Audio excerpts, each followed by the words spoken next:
I had meant to include this in my live stream that I did about Jordan Neely, but I, forgot because, with the tech issues I was having because of the internet and whatnot, I just forgot to put it in.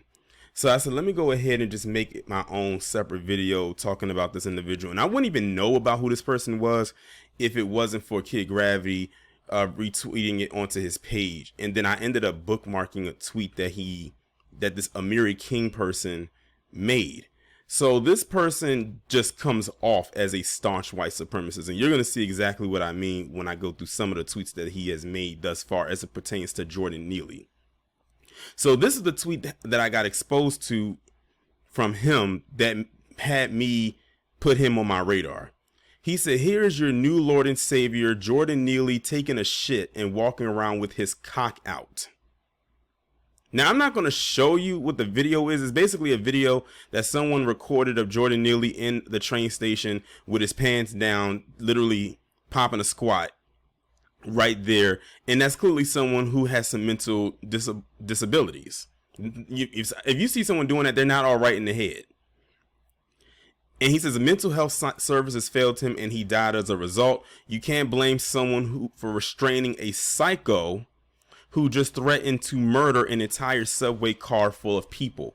That's only the beginning of this man's so-called tirade against Jordan Neely. We're going to go through some more of his tweets. He says, "Do I think he deserved to die? Absolutely not." Keep that in mind. Keep that in mind when he says that, because when we go through some more of his tweets. Am I surprised? Categorically not. But blame your politicians, your social workers, your civil servants, not some guy on the subway afraid for his life, in which he's talking about Daniel Penny. And they're trying to use that thing of him being in fear for his life. But Daniel Penny, the whole time, came up from behind him and put him in a chokehold for 15 minutes. You can't be that damn scared. Now, here's a recent tweet that he posted. I believe he posted this probably less than an hour ago of me recording this video, which is on May 8th, 2023. He said he also punched a 67-year-old woman in the face, breaking her nose and fracturing her eye socket. You know who really failed Jordan Neely? All of the motherfuckers acting like they care all of a sudden. It's laughable. You don't care. Honestly, this guy doesn't care either, because like I said, we're going to go on a journey. This guy literally has gone on a multiple tweet tirade over the last few days talking just crass shit about Jordan Neely. But let's continue. You could give two fucks about Jordan Neely as a person. You care that he died at the hands of a white person. Full stop. That's it. The Jordan Neelys of America are spit on, beat up, robbed, and murdered every day by other blacks. So you see what he did here. You only care because he died at the hands of a white person. No, if he died at the hands of a black person, we would still care. I absolutely despise when PC says those lines and think that, oh, just because he was killed by a white guy means that we put it on a higher radar than if he was killed by, say, another black person. No, we're going to put them on the same radar. At least I am. I can't speak for anybody else. If Daniel Penny was a black guy that did this, we would have went in even harder. And 9 times out of 10, he probably would have got charged with something and most likely been in jail right now. Then he goes on and says, "No one bats an eye. You filmed it, you put it on World Star." Is World Star even still around? Okay. He says, "Spare me your selective outrage. Check the statistics. Look at the inner cities. Look at the people twerking on cop cars, dancing to music that glorifies black on black murder and drug sales." So you see what he did here. This guy is probably one of them same people that will say that it's not about race, but makes it about race. Now, keep in mind that first tweet that I showed you. This guy went from talking about Jordan Neely in this one tweet to turning it into black on black crime just like that. But like I said, we're going to keep on going. I don't know how long this video is going to be, but I'm proving a point here. And then once we go through as many tweets as I think I possibly can to talk about with this dude, then we're going to go through some of his responses, because the people that responded to him, his followers, are no better. They are actually worse when you see some of the stuff that they're saying. He said, "Homicide is the leading cause of death among young black men, and none of you give a fuck." And I'm supposed to assume that you do. "White Marines on the subway are the least of your problems. I assure you, your selective outrage isn't proof of your love for black people. It only magnifies your disdain for white people. Be mad." Let's continue. I don't even consider it a race thing. Then why the hell did you just go on a whole diatribe in the first part and made it about race? The double speak is real. It's an inner city culture thing. Inner city code speak for black. They don't think we can decipher that. He said, the blacks in my rural suburban area and neighborhood don't identify with this bullshit. The blacks in my town don't subscribe to this lifestyle. And look at how he says the blacks. I always tell y'all, watch when white people say the blacks. That just screams to me like they want to say the niggas. That's how I internalize it. Then he says urban communities are deteriorating at warp speed. Run. We 3 tweets in, and this guy's staunch dub S literally showed itself within the first tweet that we showed, but now he's really overtly saying this. Let's continue. So here's another tweet that he made on May 8th, 2023. He says, well, this is in response to one. This person said, TL, what if he 15-minute chokehold your loved one? He knew how to apply it, so he should have known the stopping point. It's homicide / manslaughter, which they have already deemed it so, but we'll see how far that goes. Then he responds with, what if your 7-year-old daughter what if that was your 7-year-old daughter nearly tried to kidnap? What if it was your 67-year-old grandmother whose nose he broke and whose eye socket he fractured? How the F are so many people so obsessed, blinded, and attached to skin color above anything else? And then he put in the screenshot, it's a cult. Now, mind you, Daniel Penny knew nothing of what Jordan Neely's arrest record or anything about him up until that point. He just knew it was someone he felt he had to take down. And then they put all this stuff up here to justify why he did it. Again, Daniel Penny did not kill Jordan Neely because of the stuff that this Amiri King and the Matt Walshes and the Candace Owenses and the rest of those of that ilk are putting out there. He didn't know any of that prior to when he did this, but they keep putting it out there and making it seem like that's why he did do it, and thus why they keep calling Daniel Penny a hero. So he posts this video right here on May 5th. I'm not going to play it, but apparently it's a video where Jordan Neely is performing, doing his impersonation. And look what he put in the caption. Here is Jordan Neely openly attacking the gay community, drag queens, and using homophobic slurs before physically assaulting a man. Where do liberals go from here? Well, it's a good thing I started to scroll down into the comment section, because I found this comment right here that says the video is clipped. The original shows the man taunting Jordan, stepping on his jacket, making jokes of MJ and child abuse and more. And that comment came the day after Amiri left that video up there. Let's continue and see what else he has to say. Small break though, but before I get back into it, he had to jump in, throw his little 2 cents into the California reparations situation, just like everybody else did. California has approved $1.2 million in reparations for every black resident. Activists are unhappy and are demanding $200 million each. What do you think? Again, he's going off of what some other site put out there that's not completely all the way true. So, like I said, again, we already know what his mindset is up until this point. I didn't even want to throw this in there, but I said, since it's right there, let's go ahead and do it. His option is 1.2 isn't enough. 200 mil is too much. 200 million isn't enough. And then the last one says, get me off this planet. I can guarantee you that most of his followers picked this one. Oh, look at this right here. Now, this is a discussion that's happening between him and somebody, I guess one of his followers, and they were talking about the casting choice they made for someone to portray King Richard III, and apparently they got a black person to play King Richard III, and he got all upset in his feelings, and I'm not even gonna go through the tweet, but look at the response here from one of his followers. He says, when the biopic of Thomas Sowell is made, I want to be cast as him. And he says, I effing love that guy. My entire life's work is to one day write as eloquently as him. What does that tell you? And you know what? To the person that says that he wishes, if they made a biopic on Thomas Sowell, that you want to be cast as him, I don't think any black person would oppose it. Any level-headed thinking one anyway, because the way he talks, he wants to be PC, so he probably would welcome it with open arms. That's, of course, if he's still here when that happens. So here's another one by him involving Jordan Neely. Now he runs down his, I guess, his arrest record. Jordan Neely, August 2015, arrested for kidnapping and dragging a 7-year-old girl away. June 9, 2019, arrested for punching a 64-year-old man in the face at a subway. 2021, he didn't even give a month for that one. Punched a 67-year-old woman in the face at the subway. Seriously, just throwing a towel on this one. This guy makes George Floyd look like Wayne Brady.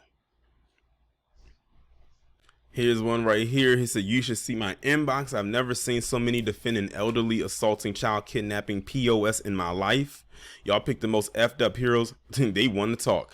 Your martyrs and my martyrs are not the same. You damn right they aren't. You are right about that. If Jordan Neely had been choked by a black man, it would have been on World Star. Effing spare me, please. If he was still choked out by he was choked out by I'm confused. Why does he keep bringing up World Star? I don't think, like I said, I don't think World Star is even still around and still even very being active. He's still harping on World Star as if he was still, as if this was like the shade room or something like that. Something tells me this Amiri probably has frequented World Star a couple of times or two a few years ago when World Star was around. And this is probably the last one I do talking about this, because my point has pretty much already been proven as far as this goes. But then I'm going to go through some of these quoted tweets. He said, 2 facts for you. 1, it took a white man to kill a homeless black man and get y'all to stop walking past him, stepping over him, and completely ignoring him. Let's be real here. You only care because of one reason. 2, if the homeless man had been white, we wouldn't be talking about it. Again, these are some of the same people that say they don't make things about race. And here we are. This one said it's sad because they are causing their own extinction here in America and throughout the world. Their race will be on the list of endangered species if they don't stop killing each other. It is exactly what people like at POTUS Biden want, or President of the United States. This one said, I love this courageous, beautiful human for laying out the cold, hard truth in such an eloquent and passionate way. This guy says, mic drop. This one says, Black American, it's time to think for yourselves and embrace reality, not Democrat BS. So I guess this means we're supposed to go and be on the Republican plantation. That's what she's saying. No, cut the damn check and move out of the way. That's what you're supposed to do. That's what you're going to do. This one says, knocking old ladies out seems to be the new fun these days. You want to know what's so crazy? All of the people that you're seeing here, plus the Amiri guy who's like leading this charge, when you look through their ancestry and their history, they are the last ones to try to tell anybody on how not to act and how not to be. When their levels of morality, let me just put it this way, I wouldn't take a morality class from them on how to act in civil society. They completely negate all the mental capacities that Jordan Neely was dealing with. As y'all know, I did a whole live stream about it. This guy was going through it since he was a child, since he was 14 years old, when his mother was brutally murdered. They do not take any of that into account and just say that this guy's just a straight up criminal. Even though it's documented that he has mental health issues. But this goes back to the thing of, in America, if a black person displays any type of mental capacity, they are meaning to do it. By inherently saying that, that just means they are criminally prone or criminally prone to violence. But all these others out here, especially PC, they can do whatever they want and they can say, oh, they had a mental illness. That's why we just be waiting for that mental illness card to drop when they do a lot of the stuff that they do. I had to revert back to this tweet right here, because remember, Amiri said out of his mouth, this isn't a race thing. Now, granted, he was talking about Jordan Neely, but let's talk about the part that he did make into a race thing. And that's this tweet right here. So I decided to, go in there and go and scroll through his echo chamber of comments. Let's see what they talking about in here. But we shouldn't be even remotely surprised. Let's see. It says they will ask the federal government for money to pay this hyperinflation. Here we come. Well, that's who owes us. So yes, that's who we will be going to. This is, let's get it to 1 billion per. Hey, if that happens, the sky's the limit. They said, what better time to pay reparations when the economy is stable and there's no geopolitical conflicts, hyperinflation, trillions of debt? Sure, the money is worth something. Hold on, if the country's economy goes bust and the dollar plummets, you'll still be paid, so on and so forth. I've seen, you know what I've noticed? I've seen a lot of these crypto accounts pop up ever since they talked about cutting the check.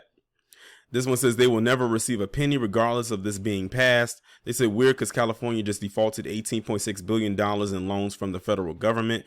This one says was looking for the send the asteroid option. They said, why stop at 200 million? That would be like settling for 15 an hour minimum wage. Ask for more, ask for a lot more. Every black person should get $1 trillion. This one says 600 million apiece, or if it ain't worth it, hold out. Gavin Newsom will make it happen. This is wait till it's taxed and the government gets it back. They think they know so much. They said if they approve this, watch the mass exodus from California.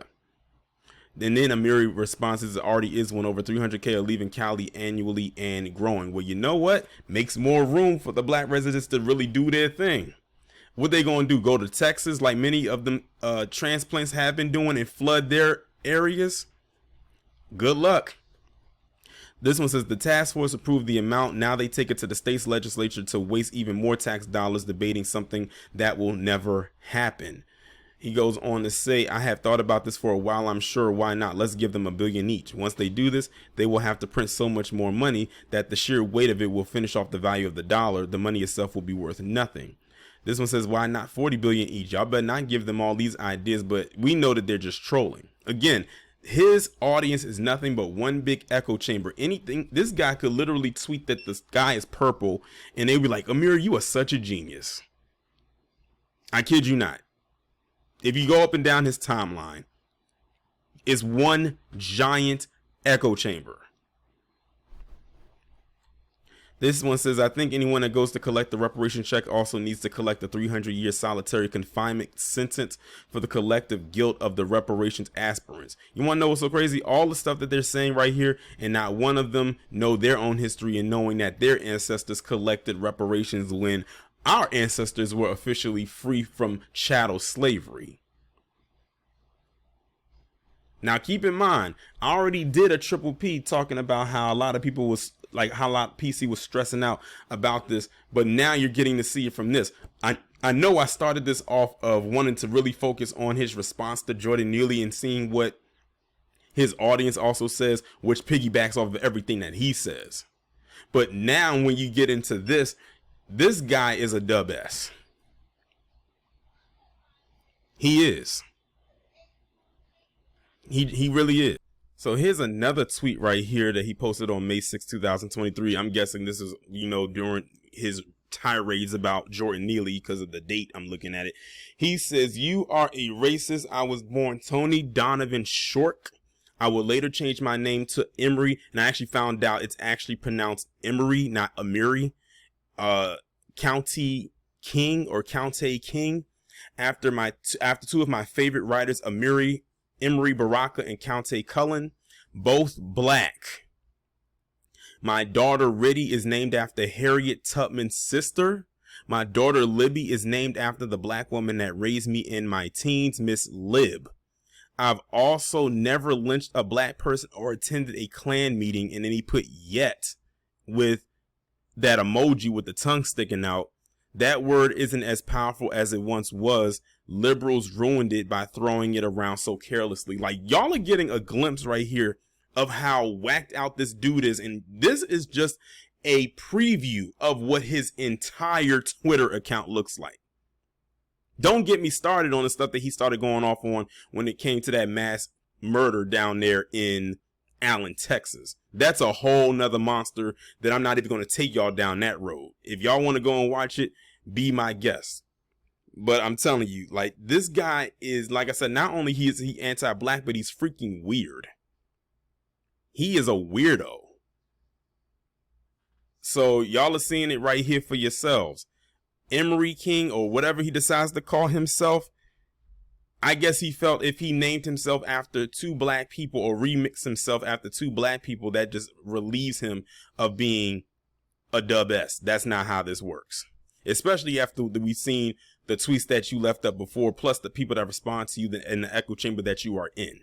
But yeah, man, I just had to go through all that. I just wanted y'all to see that right quick and just show you what we are dealing with. Like I said, I wanted to put this in the live stream, but I completely forgot with all the tech stuff I was dealing with and that my screen freezing and whatnot. I just wanted to have this in here. So here's the separate video. So in case y'all were not aware of who Amiri King is, you have an idea now. So if that name ever pops up on your timeline, like on your Twitter or whatever, if you have a Twitter account, then you can get an idea of who this guy is. Now, in case y'all also didn't know, Amiri has a whole YouTube channel. This is his channel right here. It says 882,000 subscribers, 802 videos. Now, based on some of the stuff that I've seen posted on his YouTube channel, he posts regular videos. He does live streams. I don't think he's really posted any regular long form videos in a while, but he goes live pretty much almost every day. But really what grew his channel to me from what I've seen based on views is his shorts that he posts mainly on TikTok or mainly on here, or he posts on TikToks and shared them on here.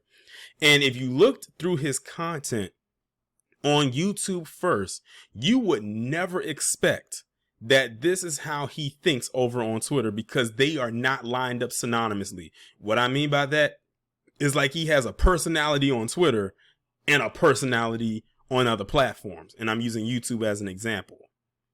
So, like I said, if you came here first or came across this stuff here on first, you would swear up and down that this guy was this wholesome individual who has a wife and some children. And that's just like, it's just the all-American family type of guy. But then when you look at the stuff that I presented you in the first 20 minutes of this video, or should I say the last 20 minutes of this video, then you will be, some of you will be taken aback, but then many of us over here know what a disguise looks like or what a cover is.